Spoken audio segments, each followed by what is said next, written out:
Assalamualaikum warahmatullahi wabarakatuh. Selamat pagi. Kita lanjutkan pertemuan pelajaran PKN pada kesempatan pagi hari ini.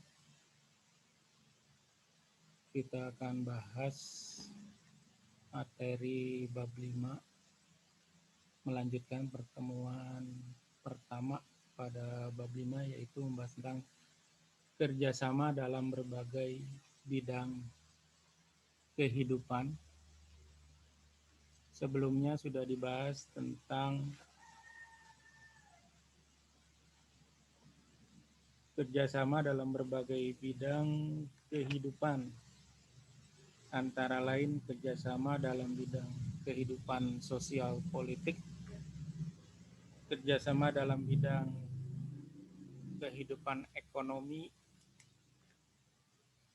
dan kerjasama dalam bidang kehidupan pertahanan keamanan, serta kerjasama antar umat beragama. Saya yakin kalian semua sudah mempelajarinya dan sudah memahami pelajaran pada pertemuan pertama bab 5. Selanjutnya saya akan bahas bagian B, yaitu arti penting kerjasama dalam berbagai bidang kehidupan. Nah, kerjasama dalam berbagai bidang kehidupan yang dimiliki bangsa Indonesia merupakan kekuatan untuk mencapai tujuan nasional. Sangat penting sekali kerjasama ini agar tujuan pembangunan nasional dapat tercapai, dan ini merupakan wujud dari semboyan bangsa Indonesia, yaitu Bhinneka Tunggal Ika. Tentunya sebagai warga negara kita harus memahami makna yang terkandung di dalam semboyan Bhinneka Tunggal Ika. Oleh karena itu, sebagai warga negara kita harus membiasakan diri dengan selalu bekerja sama dalam berbagai bidang kehidupan. Pada kesempatan ini saya akan sajikan slide materi PKN bagian B.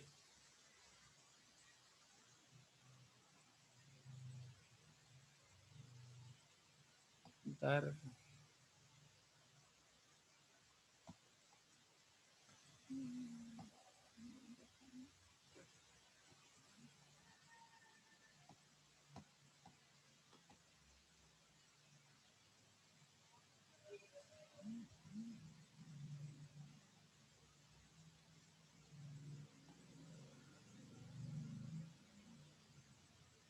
Sabar ya, ini sedang proses di share.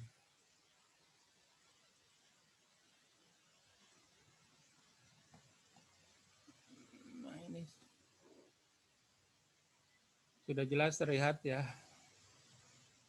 Pada bab 5 ini kita akan bahas kerjasama dalam berbagai bidang kehidupan, tapi yang bagian B. Di sini ada gambar yang minggu lalu ya, ini contohnya ya, kerja bakti. Ini merupakan contoh kerjasama dalam berbagai bidang kehidupan. Ini juga contoh-contoh kerjasama pada masyarakat kita, yaitu contohnya masyarakat kampung sehat menanam pohon dan bunga bersama. Kemudian para warga menanam apotek hidup, ini contoh kerjasama ya. Warga memilah sampah. Kemudian juga warga mendaur ulang sampah menjadi bahan kreatif. Nah, ini contoh-contoh kerjasama. Kemudian bahasan yang B yang akan kita bahas yaitu arti penting kerjasama dalam berbagai bidang kehidupan.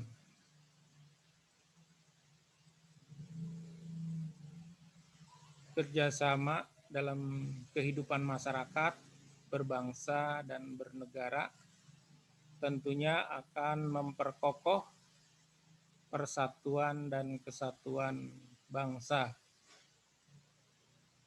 Perilaku yang menunjukkan mencintai persatuan dan kesatuan harus tampak dalam kehidupan kita sehari-hari, harus diwujudkan dalam kehidupan kita sehari-hari ya, atau kita laksanakan. Sesuai dengan bahasa ya, yang seringkali kita dengar yaitu bersatu kita teguh, bercerai kita runtuh. Ini merupakan suatu ungkapan yang menyatakan betapa besar arti persatuan dan kesatuan. Apabila kita padu atau bersatu, kita tidak hanya bersatu dalam arti yang lebih kuat dalam menghadapi permasalahan, tetapi juga mampu menyelesaikan masalah yang tidak dapat kita selesaikan sendiri. Jadi apapun masalahnya dan tantangannya yang dihadapi oleh bangsa kita ya, apabila bersatu ini akan lebih mudah, akan lebih ringan, dan tentunya akan memperoleh pemecahan masalah yang lebih baik ya kalau kita bersatu. Kemudian arti penting kerjasama. Yang pertama adalah memperkuat persatuan dan kesatuan bangsa. Tentunya tanpa kerjasama ini mustahil bangsa kita akan lebih maju ya, dan lebih bisa berkompetisi dengan bangsa-bangsa lain. Yang kedua, mempererat persaudaraan dan kebersamaan. Walaupun bangsa Indonesia sangat beragam atau sangat heterogen, tidak menjadi kendala bagi kita untuk mempererat persaudaraan dan kebersamaan. Yang ketiga, mendorong timbulnya semangat gotong royong dan kekeluargaan. Yang keempat, menjadikan pekerjaan yang berat menjadi ringan dan cepat diselesaikan. Yang kelima, meningkatkan efektivitas dan efisiensi dalam bekerja. Efektif artinya mudah tercapai ya, dan efisien biayanya ditekan karena adanya kerjasama ini.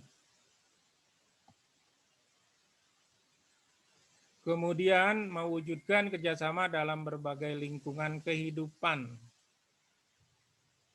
Tentunya dalam kehidupan kita sehari-hari kita tidak akan terlepas dengan lingkungan yang ada di sekitar kita. Yang pertama adalah kerjasama dalam kehidupan sekolah. Tentunya di sekolah kerjasama dilaksanakan berdasarkan rasa saling membantu, saling menyayangi, mulai dari kepala sekolah, wakil kepala sekolah, dewan guru, staf tata usaha dan penjaga sekolah, kemudian ada komite sekolah. Dan tentunya tidak kalah pentingnya yaitu di antara para peserta didik saling membantu dan saling menyayangi. Kemudian terkait dengan cara menumbuhkan semangat kerjasama di lingkungan sekolah, ini dapat dilaksanakan. Yang pertama, tentukan dan raih tujuan bersama. Ya, tentunya tujuan bersama ini harus ditentukan terlebih dahulu sebelum kita akan melaksanakan kerjasama. Misalkan tujuannya untuk meningkatkan kebersihan kelas, ya. Nah, ini tujuan bersama ini. Kerjasamanya yaitu membersihkan kelas. Itu salah satu contoh.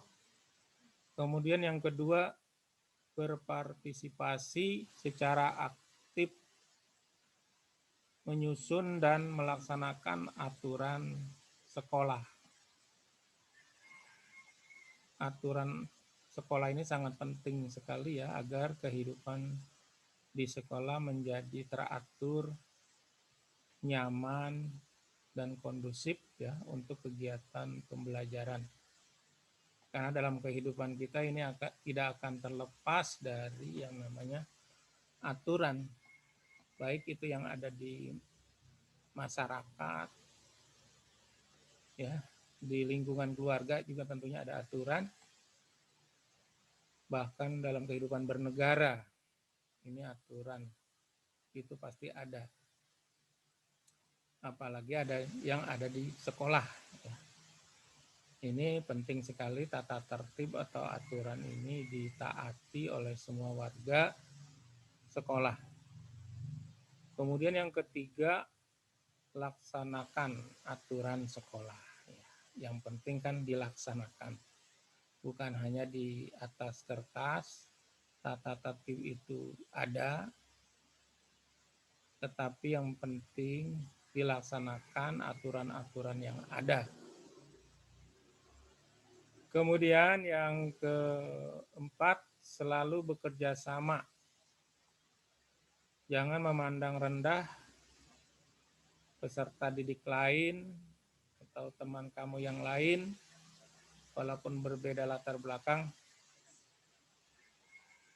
sehingga tidak pernah diajak kerjasama. Mungkin peserta didik yang lain memiliki banyak ide atau gagasan ini, ya, bisa diakomodasi, dimanfaatkan kelebihan-kelebihannya.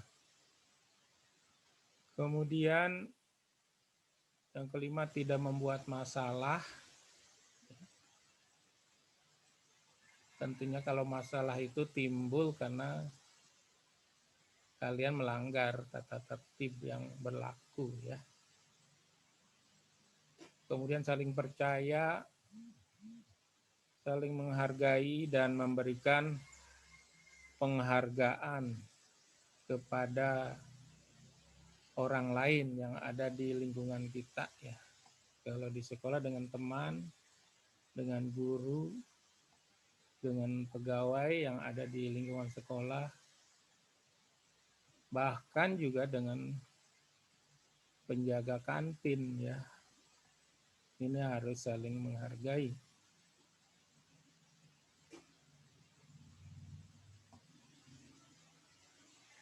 Kemudian kerjasama dalam kehidupan masyarakat. Tentunya kalian hidup di lingkungan masyarakat ya. Setelah kalian tidak ada di sekolah, sehari-hari ada di masyarakat. Apalagi sekarang di era pandemi ya, kebanyakan kita berada di rumah. Artinya itu kan berada di lingkungan masyarakat. Nah, bentuk-bentuk hubungan kerjasama dalam lingkungan masyarakat, yaitu misalnya dalam kegiatan kerja bakti, peringatan-peringatan Hari Besar Nasional atau keagamaan, sanitasi. Sanitasi ini kebersihan lingkungan ya, membersihkan lingkungan dan lain sebagainya. Harus berpartisipasi aktif dalam kegiatan kemasyarakatan. Nah, sekolah secara khusus juga dapat melakukan kerjasama dengan masyarakat, misalnya dalam bentuk adanya program baksos atau bakti sosial untuk masyarakat yang kurang mampu atau yang terkena musibah atau bencana. Sekolah kita biasanya seringkali mengadakan bakti sosial ya, baik yang diselenggarakan oleh sekolah maupun oleh OSIS dan juga oleh pramuka ini seringkali. Sebelum era pandemi ini sering diadakan. Bahkan kegiatan-kegiatan keagamaan juga rutin dilaksanakan oleh sekolah kita ya. Kemudian juga kegiatan belajar sekolah dengan memamerkan hasil karya peserta didik, termasuk pementasan karya tulis, karya seni, dan karya keterampilan pada saat Hari Ulang Tahun Republik Indonesia, juga dengan melibatkan masyarakat. Nah, itulah contoh-contoh kerjasama dalam kehidupan masyarakat.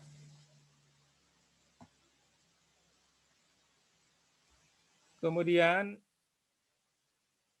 yang terakhir nih ya, kerjasama dalam kehidupan berbangsa dan bernegara. Sebagai warga negara, bekerja sama dengan pemerintah dalam pembangunan nasional. Misalkan dengan cara membayar pajak ya. Jenis-jenis pajak banyak sekali ya.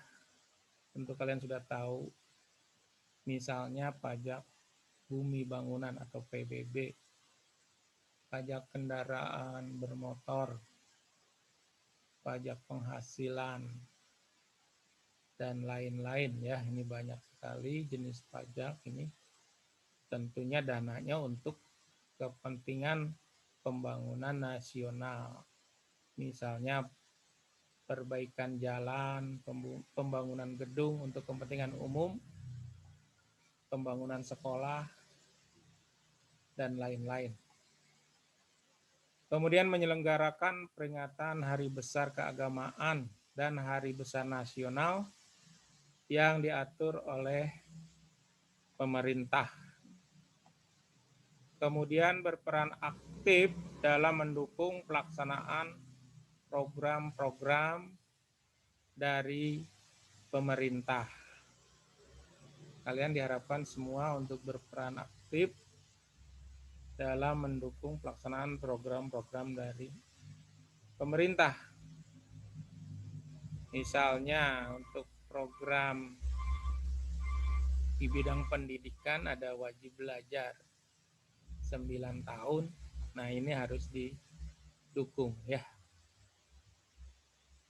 Harus kalian benar-benar laksanakan dengan cara belajar yang sebaik-baiknya sampai lulus SMP. Nah, itu. Saya kira itulah bahasan pertemuan kedua pada bab 5. Semoga apa yang saya sampaikan bisa dipahami. Kalau ada yang tidak jelas, bisa kalian tanyakan atau tuliskan di Google Classroom. Ya, jangan malu-malu untuk bertanya. Saya kira itu saja. Mudah-mudahan kalian sehat semua. Saya akhiri. Wassalamualaikum warahmatullahi wabarakatuh.